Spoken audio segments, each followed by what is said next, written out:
Every day in America, teens walk through life carrying more than books and backpacks.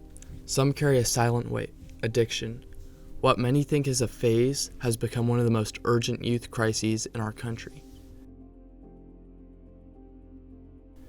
Substance use disorder affects millions of teens. In 2023, 8.5% of adolescents aged 12 to 17, 2.2 million teens, had a substance use disorder. Drug abuse has plagued America since the 1800s, when morphine, heroin, and cocaine were praised as miracle medicines. Back then, addiction wasn't even recognized. It was simply a side effect no one understood. By the 1960s, the drug landscape changed again. New and exotic substances like marijuana became part of youth culture. Teens experimented out of curiosity, rebellion, and the desire to escape a rapidly changing world. But while drugs have changed over the decades, the reason teens become addicted has stayed familiar. There are two fairly common approaches. One would be there's something going wrong in this person's life, and they are trying to find some way to not have to feel those things or to feel something better than what's currently happening. Let's say that's on one hand. Another would be simply exploring and being curious about something. And behind those reasons, experimentation and environment, there's often something deeper. For many teens, substances become a way to cope with pressures they didn't know how to escape. Understand what alcohol and drugs were fully. Then once I felt it, then it was if I'm ever mad or sad or anything, it made just sense to go out and get drunk. But even a one-time use can turn into addiction faster than teens realize.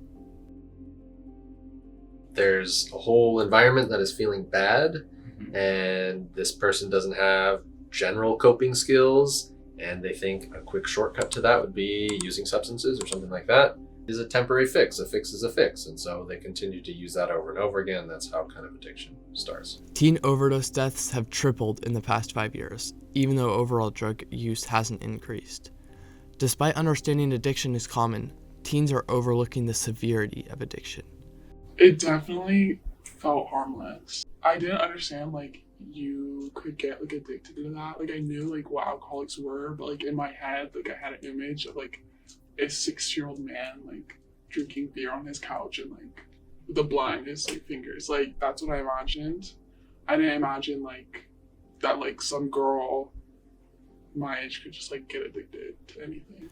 For decades, programs like DARE repeated one message: just say no. But real addiction doesn't work like that. There's this weird allergy that takes place where the second you put something into your body and it changes the way that you feel, all bets are off. It falls to the walls and you cannot stop. You cannot stop until your body stops you. And that loss of control is where addiction becomes devastating, not just for the body, but for every part of a teen's life. As we know that when a child or adolescent is exposed to substances of any kind, their brain can alter and sort of inhibit their brain development.